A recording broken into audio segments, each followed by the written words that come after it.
Segunda, acordo às 9 horas da manhã, vou para academia, almoço, vou para terapia. É assim. Eu programo a semana toda. Inclusive no final de semana, o divertimento. E depois você cumpre? 95% eu cumpro.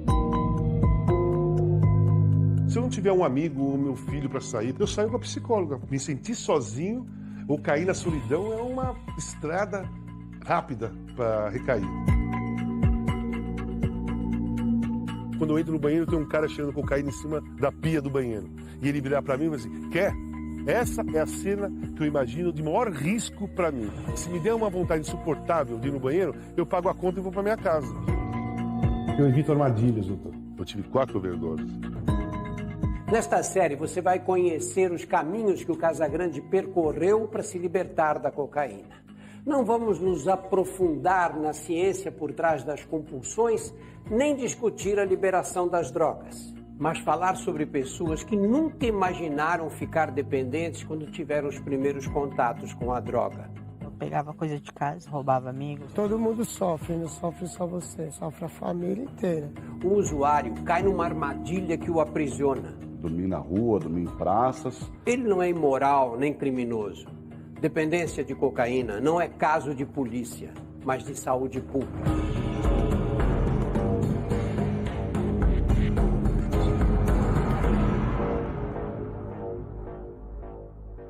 Quatro gols de Casagrande na goleada sobre o Guará de Brasília.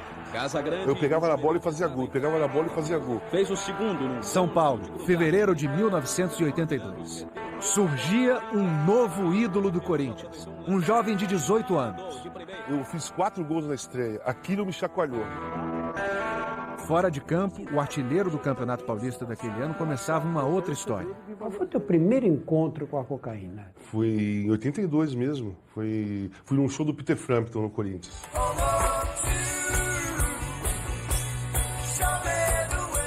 Eu conheci a cocaína naquele dia.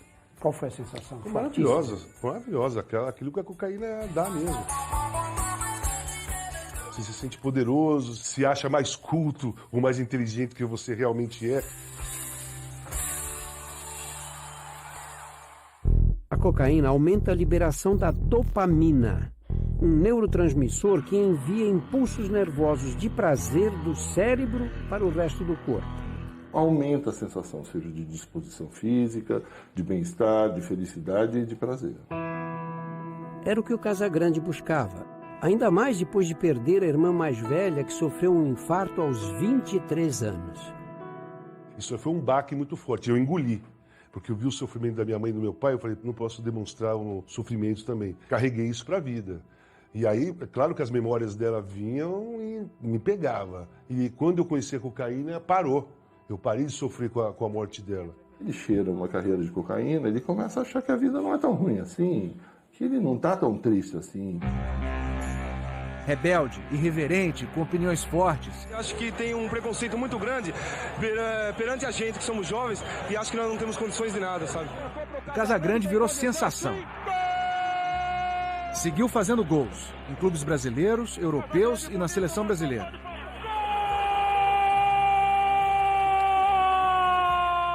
Eu usava maconha, cocaína na semana, até eu cheguei a usar em véspera de jogo. Alternava fases de maior e menor uso de cocaína, numa época em que o controle antidoping não era rigoroso. Do modo que eu saía na noite para arrebentar, eu treinava para arrebentar. Meu físico segurou muito essa onda. Quando é que você descambou mesmo? Você perdeu o controle? A partir de 98. 4 anos depois do fim da profissão de jogador de futebol. Veio o vazio. O vazio do vício da adrenalina de se jogar futebol. Não tem nenhuma coisa no mundo que dá a mesma sensação de prazer que um gol num jogo importante. O pico do prazer vai lá em cima e volta. Isso aí vicia. O problema é, ao mesmo tempo em que estimula a área ligada ao prazer, aqui na parte central do cérebro, a cocaína agride essa camada mais externa, que é responsável pelo planejamento, o raciocínio e o controle da impulsividade. São substâncias que modificam a realidade, modificam as prioridades. a ponto de o usuário passar por cima de valores que considera importantes. Eu pegava coisa de casa, eu pegava dinheiro também, roubava amigos. Que tava vacilando eu pegava mesmo. Quase 50% das pessoas que usam cocaína tiveram o primeiro contato com a droga antes dos 18 anos. Foi o caso da Viviane, que está internada numa clínica de reabilitação há 6 meses. Eu comecei com 14. Acompanhamos a rotina de outros dependentes químicos. Mesmo com realidades de vida bem diferentes, as histórias estão conectadas. Eu tive uma perda de um irmão meu. Eu não soube lidar com essa perda, aí foi onde eu conheci as drogas. Como se ele ficasse usando a cocaína como uma automedicação de uma depressão. Um antidepressivo. Exatamente. Mas esse prazer momentâneo, que funciona como um alívio para a dor emocional, vai diminuindo conforme o uso. O Maurício está há 20 anos longe das drogas, mas se lembra bem como tudo começou.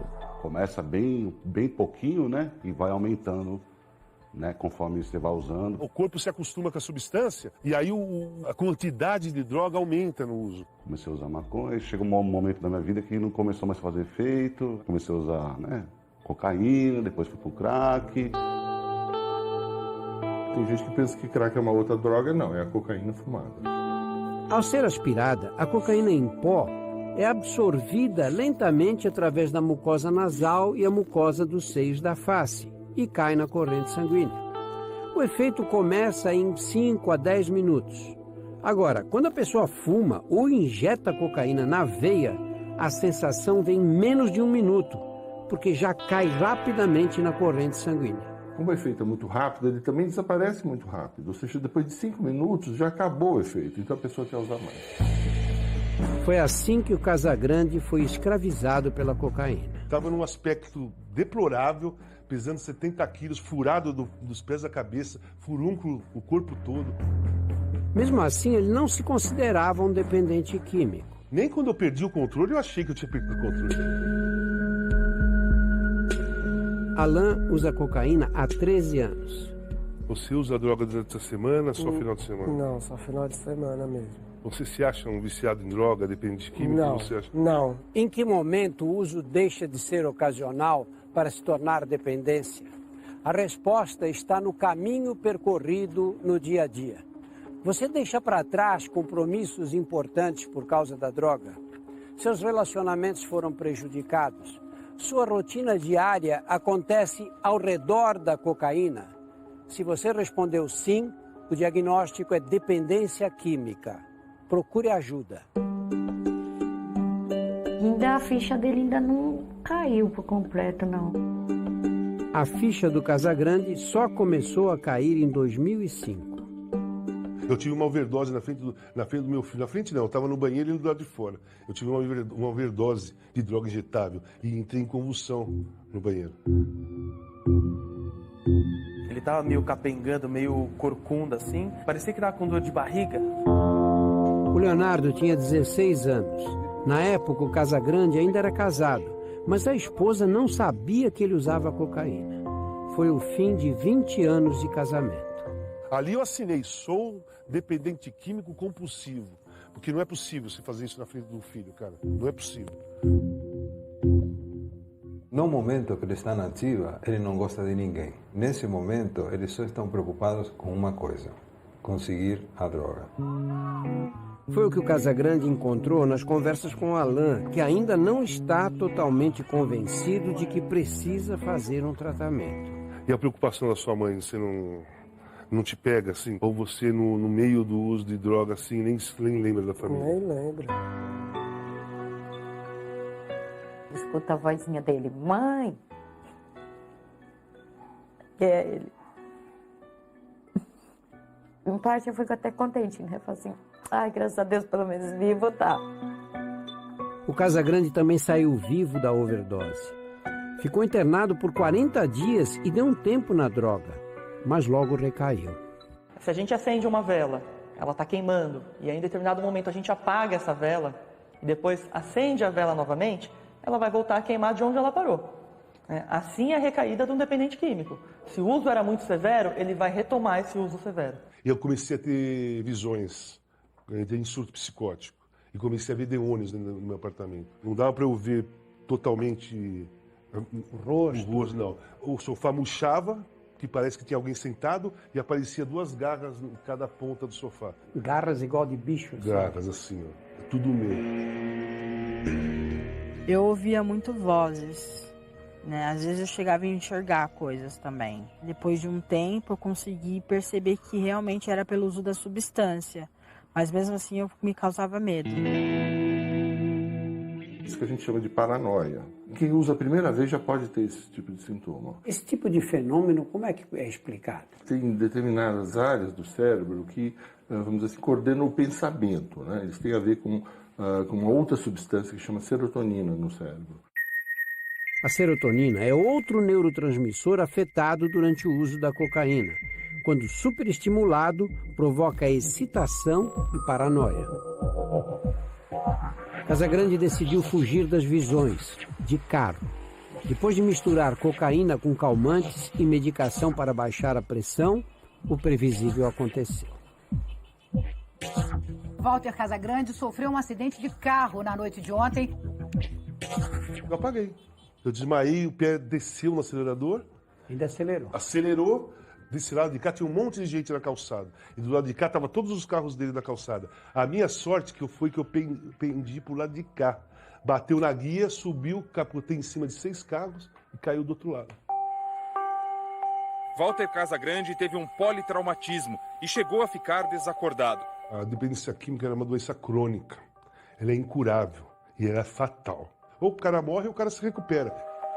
Casagrande sobreviveu. Só restava a recuperação. Eu sofri um acidente, acordei no hospital, vi o Dr. Pablo lá, não sabia quem era, dormi de novo e quando eu acordei eu estava aqui dentro.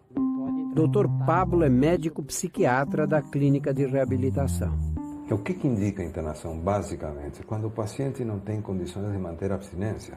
E quem te trouxe? Tua família? Minha família. Meu filho assinou a responsabilidade da internação, porque eu era involuntário. Involuntário é que eu não escolhi para vir.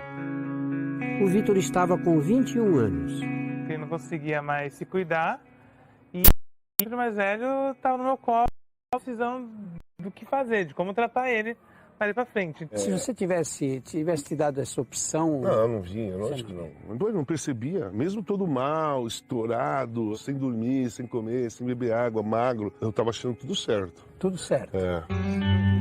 Mas a família sabia que não estava e decidiu pela internação. Era o início de um longo tratamento com regras rígidas, como não receber visitas nos primeiros 6 meses. Esse vidro é escuro, né?